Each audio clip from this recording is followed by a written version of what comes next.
Taste the Daily.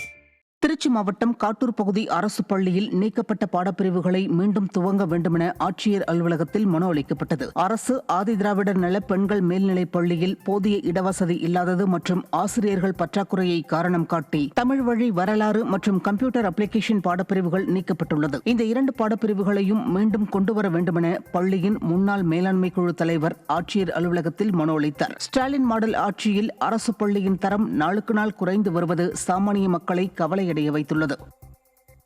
வரலாறு group, அதாவது history, commerce, accountancy, English, Tamil இது மாதிரி உள்ளதில் ஏதாவது இங்கிலீஷ் மீடியத்தில் கம்ப்யூட்டர் அப்ளிகேஷன் சொல்லக்கூடிய ஒரு குரூப். அதில் அது பார்த்திங்கனாக்கா தேர்ட் குரூப் இணையானது.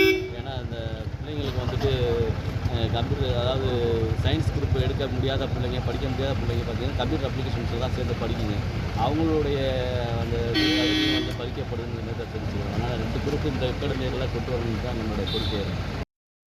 திருப்பூர் மாவட்டம் தாராபுரம் அருகே விளம்பர மாடல் திமுக அரசின் அலட்சியத்தால் சாலை விபத்தில் தம்பதி பலியான இடத்தில் விடிய அரசின் அமைச்சர் ஆய்வு என்ற பெயரில் கண்துடைப்பு நாடகத்தை அரங்கேற்றியது மக்களிடையே அதிருப்தியை ஏற்படுத்தியுள்ளது. முன்னெச்சரிக்கை நடவடிக்கை, வருமுன் காப்போம் என்பதெல்லாம் என்னவென்றே தெரியாத திமுக அரசின் அமைச்சர் கயல்விழி விபத்து நடந்த குள்ளாய்பாளையம் பகுதியில் ஏதோ கடமைக்கு வந்து ஆய்வு என்ற கபட நாடகத்தை அரங்கேற்றிவிட்டு சென்றுள்ளார்.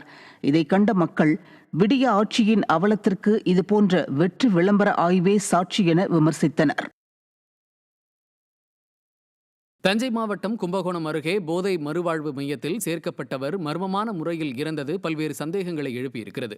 மருதாநல்லூர் விடிவெள்ளி போதை மறுவாழ்வு மையத்தில் கடந்த 30ஆம் தேதி சேர்க்கப்பட்ட கார்த்திக் 4ஆம் தேதியன்று உடல்நலக் குறைவால் காலமானதாக உறவினர்களுக்கு தெரிவிக்கப்பட்டது.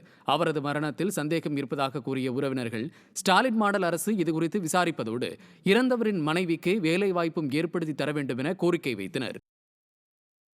என் பொண்ணு, அந்த பொண்ணுக்கு ஒரு உரிய நிவாரணம் வந்து அரசு வந்து கண்டிப்பா செய்யணும். அது ரொம்ப பாதிக்கப்பட்டிருக்காங்க. அந்த குடிப்பழக்கத்தால தமிழ்நாடே சீரழிஞ்சு போயிட்டு இருக்குங்க. அதனால அது மாதிரி ஒவ்வொரு குடும்பமும் அழிஞ்சிட்டு இருக்கு. இதை தமிழக அரசு கவனத்துக்கு எடுத்து முதலமைச்சர் அவர்கள் தகுந்த இழப்பீடும் அந்த படிச்ச பொண்ணுக்கு ஒரு வேலை வாய்ப்பும் கொடுத்தா ரொம்ப நல்லதா இருக்குங்க.